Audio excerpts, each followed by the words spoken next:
We are looking at a time where the coronavirus pandemic is spreading very largely. நாம் வாழ்கிறதான இந்த காலகட்டத்திலே corona virus மிகவும் அதிகமாக அதிகரித்து கொண்டிருக்கிறது. At such times we ask God, what are you doing? Where are you?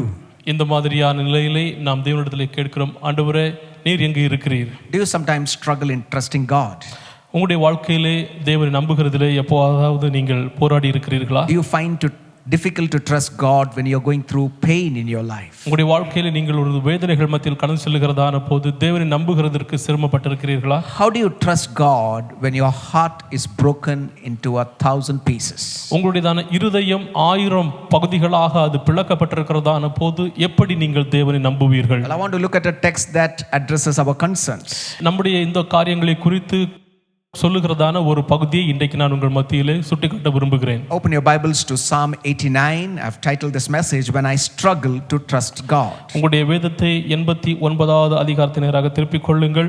கர்த்தரை நம்புவதில் நான் போராடுகிறதான போது என்கிறதான தலைப்பிலே இன்றைக்கு நான் உங்கள் மத்தியிலே பேச விரும்புகிறேன். This psalm is written by Ethan the Ezrahite.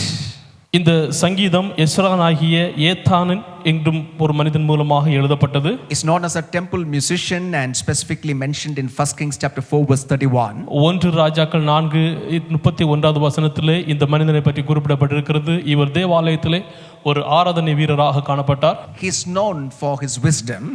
இவர் அவருடையதான அறிவுக்கென்று அவர் அறிந்து கொள்ளப்பட்டவர். And he is likely a contemporary of King Solomon, and he also lived to see the glorious reign of King David of Israel.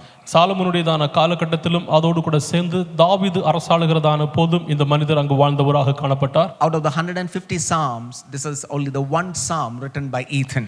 150 சங்கீதங்களில் இந்த ஒரு சங்கீதம் தான் ஏத்தான் மூலமாக எழுதப்பட்டது. Psalm 89 is a cry for help. இந்த சங்கீதம் 89 உதவிக்காக கதறுகிறதான ஒரு சங்கீதம். This psalm is so unique because it has very clear distinction.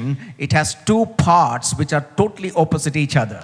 இந்த சங்கீதம் மிகவும் தெளிவாக இருக்கிறது. இதில் 2 விதமான பகுதிகள் காணப்படுகிறது. இந்த 2 பகுதிகளும் மொத்தமாகவே அது வேறு வேறு பிரிக்கப்பட்டதாகவும் இருக்கிறது. Verse 1 to 37 talks about the glorious proclamation of God's character and promises.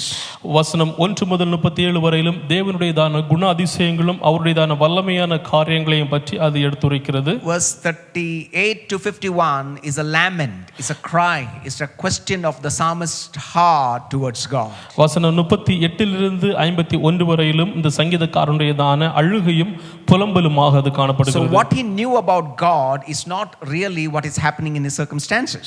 தேவனை பற்றி அவருக்கு என்ன தெரியும் என்று சொல்லப்படுகிறதோ அது அவருடைய வாழ்க்கையிலே உண்மைத்தனமாக இருந்தது இல்லை. So he is questioning God. எனவே அவர் தேவனிடத்திலே கேள்வி கேட்கிறார். Let's look at the psalm of how the Ethan is praising God first.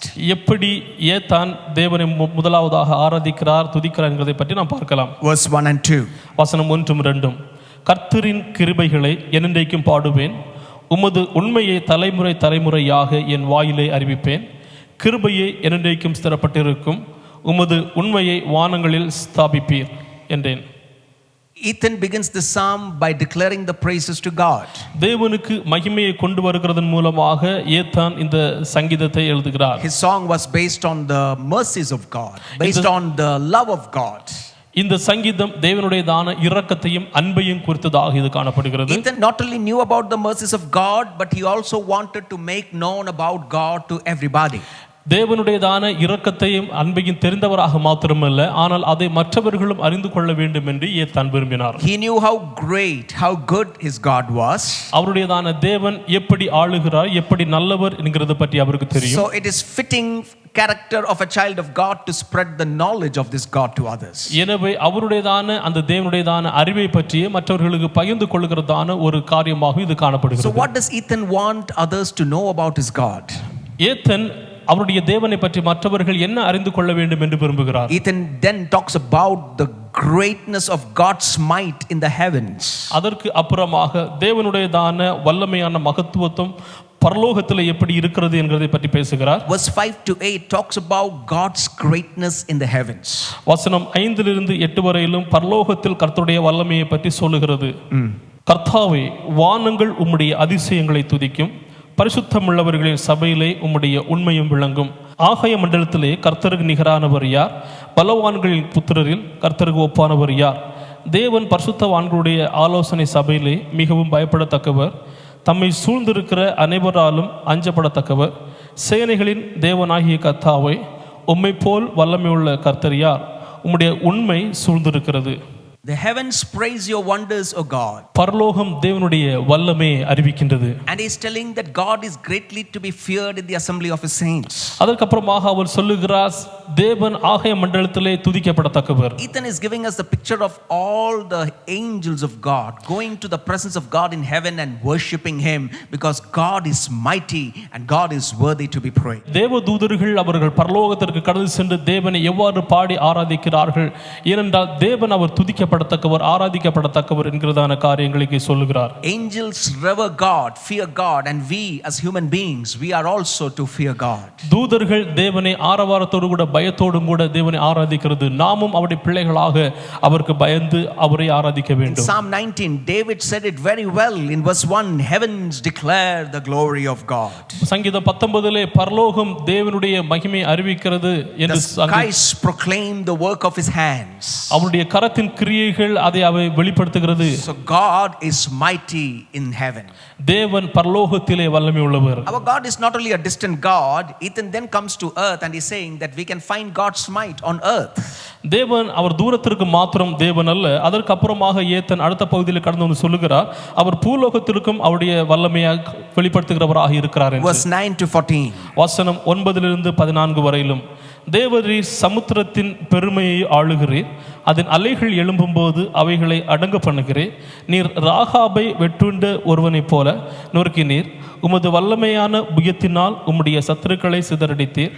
வானங்கள் உம்முடையது, பூமியும் உம்முடையது, பூலோகத்தையும் அதிலுள்ள யாவையும் நீரே அஸ்திபாரப்படுத்துகிறீர். வடக்கேயும் தெற்கேயும் நீர் உண்டாக்கினே, தாபோரும் எர்மோலும் உம்முடைய நாமம் விளங்க கெம்பீரிக்கும். உமக்கு வல்லமையுள்ள புயம் இருக்கிறது, உம்முடைய கரம் பராக்கிரமம் உள்ளது, உம்முடைய வலது கரம் உன்னதமானது. நீதியும் நியாயமும் உம்முடைய சிங்காசனத்தின் ஆதாரம், கிருபையும் சத்தியமும் உமக்கு முன்பாக நடக்கும். Ethan talks about the greatness of God on this earth. இந்த பூமியிலே தேவனுடைய தான வல்லமை எப்படி இருக்கிறது என்கிறதை ஏத்தன் சொல்லுகிறார். He is telling that God is incomparable. அவர் சொல்லுகிறார், தேவன் ஒவ்வொருவராலும் ஒப்பிடப்பட முடியாதவர், He is greatly to be feared. அவர் மிகவும் பயப்படத்தக்கவர், God is almighty, அவர் சர்வ வல்லவர், and God is morally great. அவர் ஒழுக்கத்திலும் மிகவும் வல்லமை உள்ளவராக இருக்கிறார். He rules over the raging sea. அவர் இந்த அலை மோதுகிறதான கடல்களையும் ஆளுகிறார். God who created the heavens and the earth and the seas and the land, and he is also involved in controlling the nature. தேவன் இந்த வானத்தையும் பூமியையும் கடல்களையும் ஆழங்களையும் அவர் உருவாக்கினவர். அது மாத்திரமல்லாமல் இந்த எல்லா இயற்கையும் அவர் கட்டுப்பாட்டிற்குள் வைத்திருக்கிறவராகவும் இருக்கிறார். So God created the nature, and on the earth God maintains the nature. God rules. God is mighty. தேவன் இந்த இயற்கையை அவர் உருவாக்கினவராக இருக்கிறார். அது மாத்திரமல்லாமல் இந்த இயற்கையை முழுமையாக அவர் ஆளுகிறவராக இருக்கிறார். And then God defeated Rahab. அதற்கு அப்புறமாக ராகாபை அவர் ஆளுகிறவராக காணப்படுகிறார். This is not the Rahab in the book of Joshua. யோசுவா புஸ்தகத்திலே காணப்படுகிறதான அந்த ராகாப் இவர் அல்ல. Rahab is a personification of Egypt, the great, arrogant and mighty nation that rose up against God, and God defeated the mighty nation. தேவனுக்கு எதிராக எழும்புகிறதான அந்த வல்லமை நிறைந்தான அந்த நாடாகிய எகிப்து தேசத்திலே ஒரு மிகவும் பெருமையோடும் ஆளுகிறதான தன்மையோடு இருந்ததான ஒரு ஜாதியாக அது காணப்பட்டது. And God defeated this mighty nation. இந்த ஜாதிகளையும் தேவன் மேற்கொண்டார். We have seen great kingdoms, great dictators come into this world, and God has overpowered them, because my God is a God of righteousness and justice. நாம் ஏற்கனவே பார்க்க முடிகிறது, அநேக விதமான தேசங்களும் ராஜ்யங்களும் இவருக்கு எதிராக எழும்பி வந்தது, ஆனால் அவர்கள் எல்லாவற்றையும் மேற்கொண்ட தேவனாக இவர் காணப்படுகிறார். So God is exalted and mighty in heaven, and God is exalted and mighty on the earth. தேவன் பரலோகத்திலும் புகழப்படத்தக்க ஒரு வல்லமை உள்ளவர், இந்த பூலோகத்திலும் அவர் வல்லமை உள்ளவராக காணப்படுகிறார். And then Ethan speaks about the privileges or the rewards of God's people who believe in this God. அதற்கு அப்புறமாக இந்த தேவனை நம்புகிறதான தேவ பிள்ளைகளுக்கு என்னென்ன பலன்கள் இருக்கிறது என்கிறதை பற்றி இது எடுத்துரைக்கிறது. Verse 15 to 18. வசனம் 15 - 18 வரைக்கும், கெம்பீர சத்தத்தை அறியும் ஜனங்கள் பாக்கியம் உள்ளவர்கள். கர்த்தாவே, அவர்கள் உம்முடைய முகத்தின் வெளிச்சத்தில் நடப்பார்கள். அவர்கள் உம்முடைய நாமத்தில் நாடோறும் களி கூர்ந்து உம்முடைய நீதியினால் உயர்ந்திருப்பார்கள். நீரே அவர்கள் பலத்தின் மகிமையாய் இருக்கிறீர். உம்முடைய தயவினால் எங்கள் கொம்பு உயரும். கர்த்தரால் எங்களுக்கு கேடகமும் இஸ்ரவேலின் பரிசுத்தரால் எங்களுக்கு ராஜாவும் உண்டு. Now Ethan is talking about the rewards of God's people. தேவனுடையதான ஜனங்களுக்கு உடையதான அந்த பலனை குறித்து ஏத்தன் இங்கே பேசுகிறார். God blesses his people. அவருடைய பிள்ளைகளை அவர் ஆசீர்வதிக்கிறார். There is rejoicing for his people. அவருடைய ஜனங்களுக்கு அங்கே களிப்பு உண்டாகும். God shows him his favor. அவருடையதான தயவை அவர்களுக்கு They காண்பிக்கிறார். have fellowship with God. தேவனோடு கூட ஒரு ஐக்கியம் காணப்படுகிறது. God protects his people. அவருடைய பிள்ளைகளை அவர் பாதுகாக்கிறார். God gives them the strength in the times of difficulty. அவருடையதான கடினமான காலகட்டத்திலே அவர்களுக்கு பலன் அளிக்கிறார். My dear child of God, if you are a child of this great God, God will bless you. எனக்கு அருமையான தேவனுடைய ஜனங்களே, நீங்கள் இந்த தேவனுக்கு பிள்ளைகளாக இருப்பீர்களே என்று சொன்னால் இந்த தேவன் உங்களை ஆசீர்வதிப்பார். Ethan then speaks about the covenant that God made with David and his house. இதற்கு அப்புறமாக ஏத்தான் இங்கு தாவீதோடு கூட தேவன் ஏற்படுத்தினதான அந்த உடன்படிக்கையை சொல்லுகிறார். In verse 19 to 29, Ethan talks about the covenant, the promises that God made. வசனம் 19 இலிருந்து 29 வரையிலும் தாவீதோடும் அவருடைய குடும்பத்தோடும் ஏற்படுத்தினதான அந்த உடன்படிக்கையை இங்கே ஏத்தான் சொல்லுகிறார். Read right in verse 3. Ethan said, I have sworn to David my servant, I will establish your line forever. வசனம் 3 சொல்லுகிறது, என்னால் தெரிந்து கொள்ளப்பட்டவனோடு உடன்படிக்கை பண்ணி என் தாசனாகிய தாவீதை நோக்கி. In verse 20, I have found David my servant, with my sacred oil I have anointed him. வசனம் 20, என் தாசனாகிய தாவீதை கண்டுபிடித்தேன், என் பரிசுத்த ஸ்தலத்தினால் அவனை அபிஷேகம் பண்ணினேன். Verse 27, I have appointed him as my firstborn and the most exalted of the kings of the earth. வசனம் 27, நான் அவனை எனக்கு முதற் பேரானவனாலும் பூமி ராஜாக்களை பார்க்கிலும் மகா உயர்ந்தவனுமாக்குவேன். Verse 29, I will establish his line forever. வசனம் 29, அவருடைய ராஜசான வானங்கள் மட்டும் நிலை நிற்கும். You see, God called David and God made a covenant with David. இங்க பார்க்கும்போது தேவன் தாவீதை அழைத்து தாவீதோடு கூட ஒரு உடன்படிக்கையை ஏற்படுத்துகிறார். That his throne will endure forever.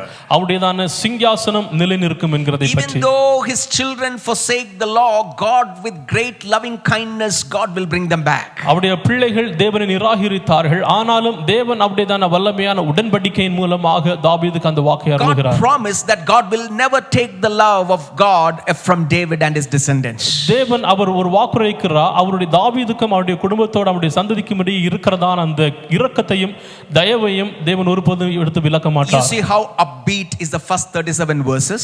முதல் 37 வசனங்களும் எப்படி நம்மோடு கூட பொருந்துகிறது என்கிறதை பார்த்தோம். Is praising God. தேவனை ஆராதிக்கிறார். He wants everybody to know about this God. இந்த எல்லா ஜனங்களும் அந்த தேவனை பற்றி அறிய வேண்டும் என்று God is விரும்புகிறார். mighty in heaven. தேவன் பரலோகத்தில் வல்லமை உள்ளவர். God is mighty on the earth. இந்த பூலோகத்திலும் அவர் வல்லமை உள்ளவர். God blesses his people. தேவன் அவருடைய பிள்ளைகளை ஆசீர்வதிக்கிறார். And God has chosen David his servant and promised that his line will endure forever. தேவன் அவருடைய குமாரனாகிய தாவீதையும் அவருடைய குடும்பத்தையும் அவர் தெரிந்தெடுத்து அவருடைய சிங்காசனம் நிலை நிற்கும் என்று வாக்குரைக்கிறார். But verse 38 onwards, the tone of the psalm changes. வசனம் 38 இலிருந்து அந்த சொல்லுகிறதான அந்த வீதம் மாறுகிறது. When Ethan compares what he knows about God, தேவனை பற்றி என்னென்ன விதமான காரியங்கள் தெரியும் என்கிறதை பற்றி ஏத்தன் ஒப்பிடுகிறதான and when he looks at the reality of his life, ஆனா அவருடைய வாழ்க்கையில் உள்ளதான அந்த யதார்த்தமான காரியங்களை பார்க்கும்போது, when he looks at the reality of the kingdom of Israel, இஸ்ரவேலுடையதான அந்த ராஜ்யத்தின் யதார்த்தத்தையும் பார்க்கும்போது, promises are somewhere and the reality is somewhere. அந்த வாக்குத்தத்தங்கள் ஏதோ ஒரு இடத்துல இருக்கிறது, நடைபெறுகிறதெல்லாம் ஒரு இடத்துல. Lord, if you are such a God and if you are a great God, why are we suffering like this? ஆண்டவரே, நீர் அவ்வளவு பெரியதான வல்லமை உடையதான தேவன், அப்படி இருக்கிறதான போது எதற்காக இந்த விதமான பாடுகள்? And he's reminding God, you promised it, I never asked for it, you promised it, but why are we facing situations like this? அவர் தேவனுக்கு மறுபடியுமாக ஞாபகப்படுத்துகிறதான ஒரு காரியம், ஆண்டவரே நான் இதை கேட்கவில்லை, நீர் இது வாக்குரைத்திருக்கிறீர், ஏனென்றால் எதற்காக இது மறுபடியும் இவ்வாறாக நடக்கிறது? So the next section is called the lament, the cry, the question of the psalmist. அதற்கு அப்புறம் உள்ளதான மீதம் இருக்கிறதான அந்த பகுதிகள் எல்லாம் இந்த சங்கீதக்காரனுடையதான புலம்பலை குறித்து குறித்து சொல்லுகிறது. Most of us have heard the word of God and we are following Jesus Christ.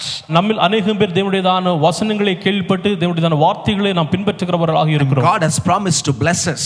தேவன் அவருடைய பிள்ளைகளை ஆசீர்வதிக்கிறது என்று அவர் வாக்குரைத்திருக்கிறார். But this tiny virus, the coronavirus, has had its impact and its sufferings upon the entire world. ஆனால் இந்த corona virus அது மிகவும் அதிகமாக மிகவும் பாடுகளை படுத்தப்பட்டு இந்த உலகத்தை மிகவும் மோசமான நிலைமையிலே தள்ளி இருக்கிறது. Many of you are suffering.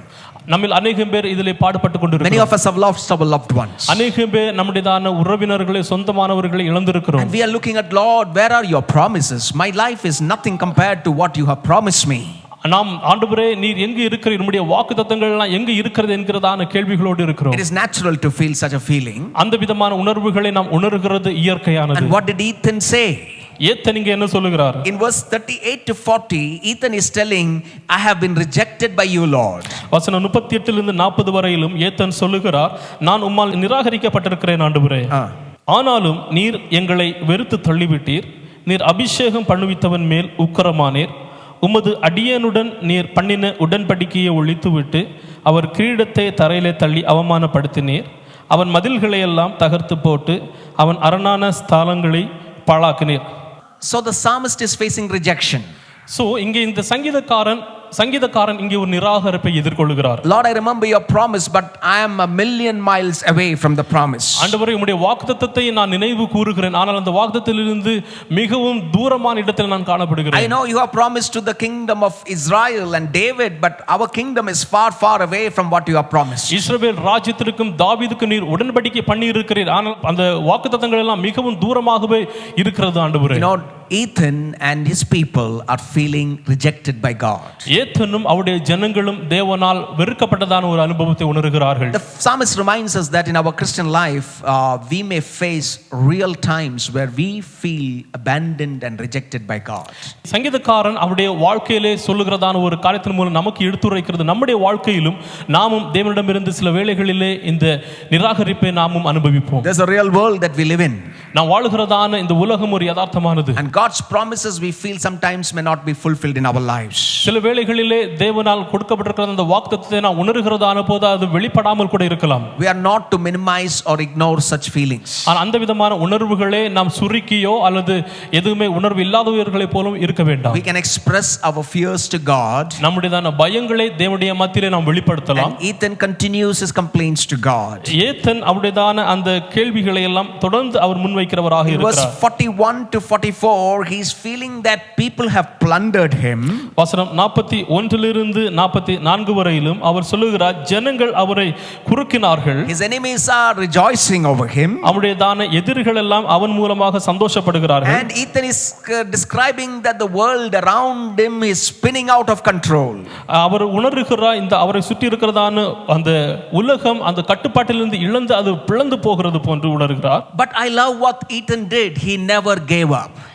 ஆனால் அதற்கு அப்புறமாக ஏத்தன் என்ன சொல்லுகிறார் என்றால், ஆண்டவரே நான் ஒருபோதும் விட்டுவிட மாட்டேன். In the midst of his confusion, he questions God, but he's pressing closer to God. ஆனால் அந்த பாடுகளில் மத்தியிலும் குழப்பங்களில் மத்தியிலும் அவர் குழப்ப நிறைந்தவராக இருக்கிறார், ஆனால் தேவனோடு கூட நெருங்குகிறவராக இருக்கிறார். Many times we may have questions about why things are happening like this in my life. இந்த விதமான காலகட்டத்தில் நம்முடைய வாழ்க்கையிலும் இதே போன்றதான அநேக விதமான கேள்விகள் ஏன் என்னுடைய வாழ்க்கை நடக்கிறது என்று இருக்கலாம். It's okay to question God. தேவனிடத்திலே கேள்வி கேட்கிறது பரவாயில்லை. But with every question, God wants us to get closer to him. ஆனால் எல்லா விதமான கேள்வியின் மத்தியிலும் தேவன் நாம் அவரோடு கூட இன்னும் நெருங்கும்படியாக அவர் விரும்புகிறார். In verse 46 to 51, he is questioning God. வசனம் 46 இலிருந்து 51 வரையிலும் மறுபடியும் ஏத்தன் கேள்விகளை கேட்கிறார். First question, how long God? முதலாவது கேள்வி, எதுவரைக்கும் ஆண்டவரே? Verse 46. வசனம் 46, எதுவரைக்கும் கர்த்தாவே நீர் என்றென்றைக்கும் மறைந்திருப்பீரோ, உமது கோபம் அக்கினியை போல் எரியுமோ? Honest questions are an essential part of the emotional power of the psalmist. ஒரு உண்மையான கேள்விகள் எல்லாம் அந்த சங்கீதக்காரனுடையதான உணர்வுபூர்வமாக வெளிப்பட்டதான கேள்விகள். God welcomes when his people questions him. தேவன் அவருடைய பிள்ளைகள் கேள்வி கேட்கிறதான போது அவர் வரவேற்கிறார். And he's asking, Lord, how long am I to endure this pain? அவர் கேட்கிறார், எதுவரைக்கும் ஆண்டவரே நான் இந்த பாடுகளை அனுபவிக்க வேண்டும்? And many believers are crying out to God. It's okay to ask God, Lord, how long have we to endure this pain of this pandemic? அநேக விசுவாசிகள் தேவனை நோக்கி கதறி அழுகிறார்கள், பரவாயில்லை நீங்கள் தொடர்ந்து அதை நீங்கள் செய்து வரலாம், எத்தனை காலம் வரைக்கும் ஆண்டவரே இந்த கோவிட் மூலமாக இந்த பாடுகள். And then he's telling, remember me, Lord. அதற்கு அப்புறமாக சொல்லுகிறார், நினைவு கூரும் ஆண்டவரே. Verse 47 and 48. வசனம் 47 48. என் ஜீவன் எவ்வளவு நிலையற்றது என்பதை நினைத்தருளும். மனுபுத்திரர் யாவரையும் வீணாக சிருஷ்டிக்க வேண்டியது என்ன? மரணத்தை காணாமல் உயிரோடு இருப்பவன் யார்? தன் ஆத்துமாவை பாதாள வல்லடிக்கு விலக்குகிறவன் யார்? He is asking, how long should I wait for you, Lord? ஆண்டவரே, எதுவரைக்கும் நான் காத்திருக்க வேண்டும் என்று கேட்கிறார். Remember me even before I could die. ஆண்டவரே, நான் மரிக்கிறதற்கு முன்பதாகவே என்னை நினைத்தருளும். If I die, I would be separated from the people of God, from the temple of God and the land that you have given to us. But remember me, at least in my lifetime, I want to see some blessings. நான் மரித்தால் தேவனுடையதான பிள்ளைகளிலிருந்தும் ஆலயத்திலிருந்து நான் விலக்கப்பட்டிருப்பேன். ஆனால் ஆண்டவரே, ஒரு சில விதமான ஆசீர்வாதங்களை நான் காணும்படியாக என்னை நினைத்தருளும் என்று ஏத்தன் சொல்லுகிறார். Second question, where are you, Lord? இரண்டாவது क्वेश्चन, எங்க இருக்கிறீர் ஆண்டவரே? Where is your love? உம்முடையதான அன்பு எங்கு இருக்கிறது? In verse 49. வசனம் 49. ஆண்டவரே, நீர் தாவீதுக்கும் உம்முடைய உண்மையை கொண்டு சத்தியம் பண்ணின உமது பூர்வ கிருபைகள் எங்கே? And then in verse 50 again he says, remember, Lord, remember me. வசனம் 50 மறுபடியுமாக அவர் சொல்லுகிறார், என்னை நினைவு கூரும் ஆண்டவரே என்று. You see Ethan's cry to the Lord. ஏத்தன் இங்கே கதறி அழுகிறதை பாருங்கள். He is telling that he's been rejected. அவர் சொல்லுகிறார், அவர் வெறுக்கப்பட்டிருக்கிறார். And he's asking, Lord, how long should I be rejected like this? ஆண்டவரிடத்தில் கேட்கிறார், ஆண்டவர், எதுவரைக்கும் நான் இப்படியே ஒதுக்கப்பட்டிருப்பேன்? Will you not remember me before I die? ஆண்டவர், நான் மரிக்கிறது முன்பதாக நீர் என்னை நினைவு கூற மாட்டீரா? And then he's telling, where are you, Lord? I cannot sense you in this trial. அதற்கு அப்புறமாக, ஆண்டவர், நீர் எங்க இருக்கிறீர்? இந்த பாடுகள் மத்தியிலே நான் உம்மை உணர முடியவில்லை. I cannot experience your love. உம்முடைய அன்பை என்னால் உணர முடியவில்லை. Remember me, Lord. என்னை நினைவு கூரும் ஆண்டவரே. This is a heartfelt cry of a psalmist in the season of crisis. ஒரு பாடுகள் நிறைந்ததான அனுபவத்திலே ஒரு இருதயத்திலிருந்து வெளிப்படுகிறதான ஒரு அழுகையாக இந்த சங்கீதக்காரனுடையதான கதறலாக இது காணப்படுகிறது. And he could still appeal to God regarding God's promise. அதுக்கு அப்புறமாகவும் தேவனுடையதான வாக்குத்தத்தத்தை பற்றி மறுபடியுமாக அவன் தேவனை நோக்கி முறையிடுகிறவனாக இருக்கிறான். The psalmist did not find any answer. சங்கீதக்காரன் எந்த விதமான பதிலையும் பெற்றுக்கொள்ளவில்லை. And he was in the dark. அவன் ஒரு இருளான அனுபவத்திலே காணப்படுகிறார். He does not know why he is suffering all these things. இந்த விதமான காரியங்களை ஏன் அவர் பாடுகள் அனுபவிக்க என்கிறதை பற்றி அவரால் உணர்ந்து கொள்ள முடியவில்லை. But he ends the psalm in verse 52 by praising the Lord forever. ஆனால் இந்த சங்கீதத்தை முடிக்கிறதான போது வசனம் 52 தேவனை துதிக்கிற வண்ணமாகவே அங்கே முடிக்கிறார். One can still trust God even though you don't understand what is happening in your life. உங்களுடைய வாழ்க்கையில் என்ன நடந்து கொண்டிருக்கிறது என்கிறது தெரியாமல் இருக்கிறதான போதும் ஒருவரால் தேவனை நம்ப முடியும். Charles Spurgeon says that the psalmist is like a ship that went out of a port and to find answer went all around the world but came back to the same port and said, Lord, I thank you. Charles Spurgeon என்கிறதான மனிதர் இவ்வாறாக சொல்லியிருக்கிறார், அவர் தொடங்கினதான இடத்திலே அவர் முடிவடைகிறார். அவர் உலகம் முழுவதும் பயணம் செய்து மீண்டும் துறைமுகத்தை அடைந்தார். நாம் ஜெபிப்பதற்கு முன்பும் நாம் ஜெபிக்கும் பின்பும் ஜெபம் செய்த போதும் கர்த்தரை ஆராதிப்போம், ஏனென்றால் அவர் எப்போதும் நம்முடைய ஆராதனைக்காக தகுதியுள்ளவர். This psalm ends with a question without any answer. இந்த சங்கீதம் முடிவடைகிறதான போது அந்த கேள்விக்கு எந்த விதமான பதிலும் இல்லாத நிமித்தமாக முடிவடைகிறது. Lord, you are great. தேவனே, நீர் பெரியவர். You promised blessings. நீர் ஆசீர்வாதங்களை வாக்குரைத்திருக்கிறீர். I am your child. நான் உம்முடைய பிள்ளை. Your promise is there for our nation. உம்முடைய வாக்குத்தத்தங்கள் எங்களுடைய தேசத்திற்காக காணப்படுகிறது. But now our situation is much worse than what you promised. ஆனால் நீர் வாக்குத்தத்தம் பண்ணினதை விடவும் இந்த சூழ்நிலைகள் மிகவும் மிகவும் நலிவடைந்ததாக காணப்படுகிறது. So where are you, Lord? எனவே எங்க இருக்கிறீர் ஆண்டவரே? How long? எதுவரைக்கும்? I don't understand what is happening. என்ன நடக்கிறது என்கிறதை குறித்து நான் புரிந்து கொள்ள முடியவில்லை. Give me an answer, Lord. எனக்கு பதில் கொடும் ஆண்டவரே. But yet I will praise him.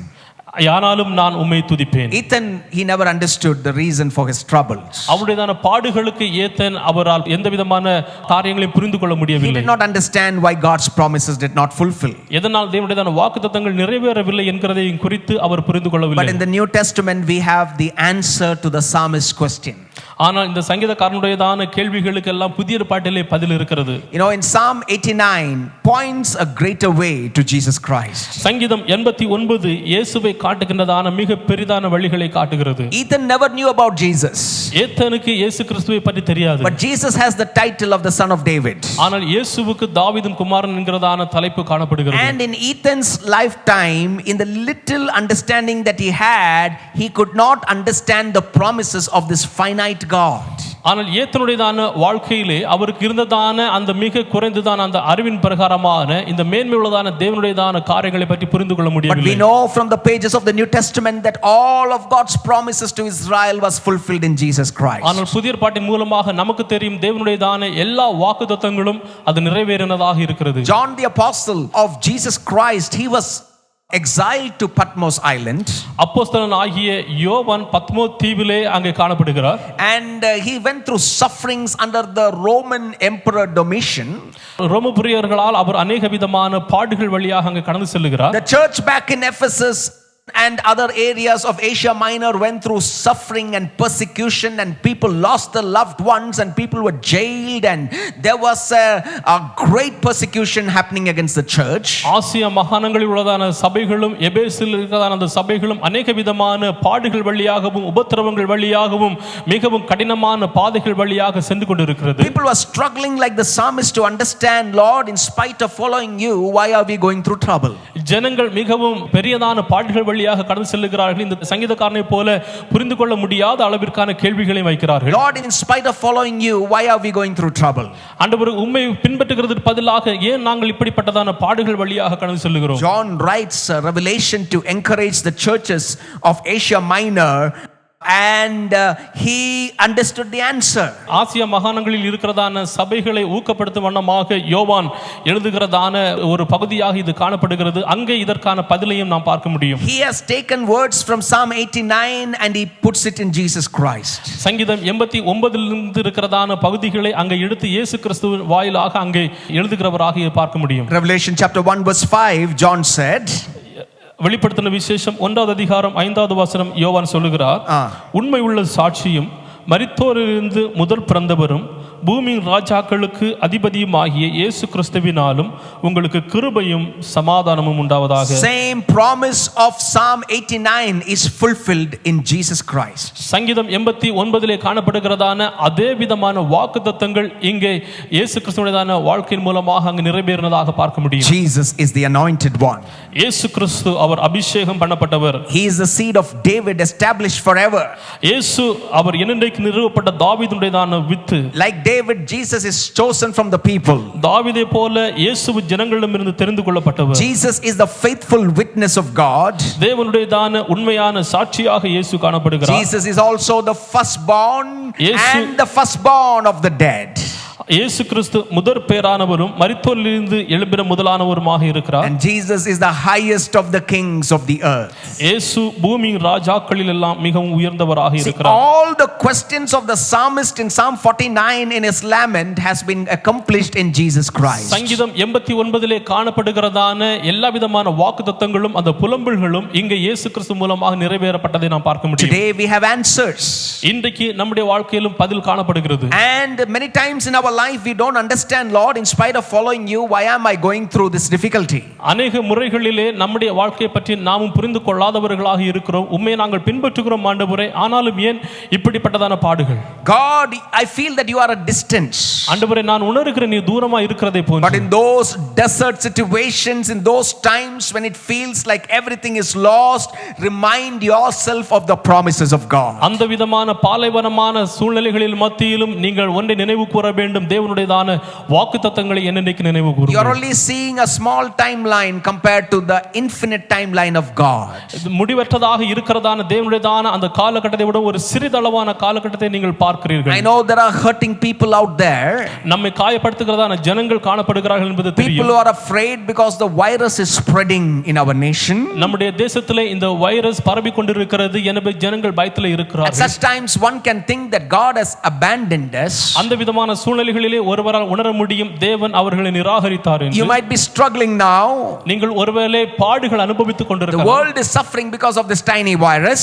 இந்த சிறிதான இந்த வைரஸ் மூலமாக உலகம் முழுவதும் பாடுபட்டு And like the கொண்டிருக்கிறது. psalmist, we can cry out to God, God, where are you? Why are you not rescuing us? சங்கீதக்காரனை போல நம்மாலும் ததறி அழ முடியும். ஆண்டவரே, எங்கே இருக்கிறீர்? ஏன் எங்களை நீர் விடுவிக்காமல் போகிறீர் என்று. But in spite of going through the difficulty, Ethan comes back to praise God, even though he did not know the big picture. அவர் போய் போய் கொண்டிருந்த அந்த பாடுகளில் மத்தியிலும் அவர் கடைசியிலே இந்த ஏத்தன் கடந்து வந்து தேவனை துதிக்கிறவராகவும் உயர்த்துகிறவராகவும் காணப்படுகிறார். You may not understand why you are going through that suffering. நீங்கள் அந்த பாடுகள் வழியாக ஏன் செல்லுகிறீர்கள் என்கிறதை குறித்து நீங்கள் ஒருவேளை நீங்கள் புரிந்து கொள்ளாமல் You இருக்கலாம். can bring it to God. ஆனா அவை எல்லாவற்றையும் தேவனிடத்திலே கொண்டு You can வாருங்கள். take your questions to God. உங்களுடைய கேள்விகளை தேவனிடத்திலே கொண்டு You வரலாம். can trust God even in our dark times. நம்முடையதான இருளடைந்த காலங்களிலும் அந்த தேவனை நாம் நம்ப We முடியும். can praise God in dark times. இந்த இருளடைந்ததான காலங்களிலும் அந்த தேவனை நாம் துதிக்கவும் And முடியும். through Jesus we are more than conquerors. Is coming back again and he will reestablish, he will renew everything, and his promises will be fulfilled in our lives.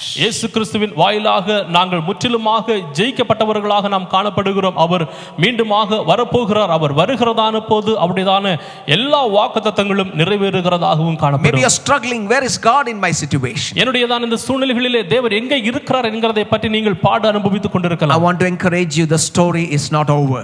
நான் உங்களுக்கு ஊக்கப்படுத்த விரும்புகிறேன். இந்த சம்பவம், இந்த கதை இதோடு முடிந்து God விடவில்லை. is not finished. தேவன் அவருக்கு முடிவடையவில்லை. God is working, அவர் செயல்பட்டு கொண்டிருக்கிறார். and God will bring things to completion at the coming of Jesus Christ in our lives. இயேசு கிறிஸ்துவுடையதான வருகையின் போது நம்முடைய வாழ்க்கையிலே தேவன் அந்த விதமான காரியங்களை நிறைவடைகிறவராக I இருக்கிறார். want to bring to you some takeaway points. நம்முடைய வாழ்க்கையின் நடைமுறைக்கு செயல்படுத்த வேண்டியதான ஒரு சில காரியங்களை சொல்லிவிட்டு முடிக்க First விரும்புகிறேன். of all, முதலாவது, God's people enjoy God's blessings. தேவனுடையதான ஜனங்கள் தேவனுடையதான ஆசீர்வாதத்தை அவர்கள் There அனுபவிப்பார்கள். is definite blessings to follow Jesus Christ. தேவனை நாம் பின்பற்றுகிறதற்கு உண்மையாகவே ஒரு ஆசீர்வாதங்கள் உண்டு. Secondly, இரண்டாவது, we can express our fears to God. நம்முடையதான பயங்களை எல்லாம் தேவன் மத்தியிலே நாம் வெளிப்படுத்த முடியும். Amen. No matter what fear you are going through, express it to God. நீங்கள் எந்த விதமான பயம் மத்தியில் நீங்கள் கடந்து சென்றாலும் பரவாயில்லை, அதை எல்லாவற்றையும் தேவனிடத்திலே நீங்கள் வெளிப்படுத்துங்கள். Third, God welcomes the questions of his people. மூன்றாவதாக, தேவனுடையதான பிள்ளைகளிடமிருந்து வருகிறதான அந்த கேள்வியை அவர் வரவேற்கிறார். Amen. You have a question, take it to the Lord. உங்களிடத்திலே கேள்விகள் இருக்கிறதா, நீங்கள் தேவனிடத்திலே கொண்டு செல்லுங்கள். Fourth, one can trust God even if you do not understand what is happening around you. நான்காவதாக, உங்களை சுற்றிலும் என்ன நடக்கிறது என்கிறதை பற்றி உங்களால் புரிந்து கொள்ள முடியாமல் இருக்கிறதான போதும் தேவனை நீங்கள் நம்ப முடியும். And point number 5, you cannot understand an infinite God completely with your finite mind. ஐந்தாவதாக, இந்த முடிவற்றதான தேவனை உங்களிடத்திலே காணப்படுகிறதான முடிவடைகிறதான சின்ன தன்மையோடு கூட அவரை புரிந்து கொள்ள முடியாது. And 6, stand on the promises of God because his promises will come to pass and praise him. ஆறாவதாக, அந்த வாக்குத்தத்தத்திலே நீங்கள் நிலை நில்லுங்கள், ஏனென்றால் அந்த வாக்குத்தத்தங்கள் அது உண்மையாக நடைபெறுகிறதாக இருக்கும். எனவே அதை நினைத்து அவரை துதியுங்கள். Are you going through pain? நீங்கள் ஒரு வேதனை மத்தியிலே கடந்து செல்கிறீர்களா? After receiving great promises from God, you are going through difficulty? தேவனிடத்திலிருந்து மிகவும் பெரியதான வாக்குத்தத்தங்களை பெற்றதற்கு அப்புறமாகவும் ஒரு கடினமான சூழ்நிலையில் கடந்து செல்கிறீர்களா? God understands your pain. தேவன் உங்களுடையதான அந்த வேதனைகள் எல்லாம் அறிகிறவர். Fall down in the presence of God. அவருடையதான பிரசன்னத்திலே நீங்கள் விழுங்கள். Praise him. அவரை துதியுங்கள். He will fill you with peace. அவர் உங்களுக்கு சமாதானத்தை அருளுவார். He will fulfill all his promises at the return of Christ. இயேசு கிறிஸ்துவின் வருகையிலே அவர் உங்களுக்கு எல்லா விதமான வாக்குத்தத்தங்களையும் அவர் Our நிறைவேற்றுகிறவராக God is இருக்கிறார். working in your life. நம்முடைய தேவன் உங்களுடைய வாழ்க்கையிலே அவர் செயல்படுகிறவராக He loves இருக்கிறார். you. அவர் உங்களை நேசிக்கிறார். The moment you are going through the maximum brokenness, God is with you. நீங்கள் உங்களுடைய வாழ்க்கையிலே எந்த அளவிற்கு அதிகமான அந்த உடைக்கப்பட்டதான நிலைமையிலே நீங்கள் கடந்து செல்கிறீர்களோ தேவன் அப்போது உங்களோடு இருக்கிறார். When you do not know what is happening in your life, God is in control over situation. உங்களுடைய வாழ்க்கையிலே என்ன நடைபெறுது என்கிறதை குறித்து நீங்கள் அறியாமல் இருக்கலாம், ஆனால் உங்களுடைய எல்லா சூழ்நிலைகளையும் அவர் கட்டுப்படுத்துகிறவராக இருக்கிறார். Will you commit yourself into the hands of God? உங்களுடைய வாழ்க்கையை தேவனுடைய கரங்களில் ஒப்புக் கொடுப்பீர்களா? Surrender yourself and tell God, I don't know what is happening, but I will trust you. உங்களுடைய வாழ்க்கையை தேவனுடைய சமூகத்தில் ஒப்புக் கொடுத்து விட்டு அவரிடத்தில் அர்ப்பணித்து விட்டு, ஆண்டவரே என்னுடைய வாழ்க்கை என்ன நடைபெறுகிறது என்று எனக்கு தெரியாது, ஆனால் நான் உம்மை துதிப்பேன்.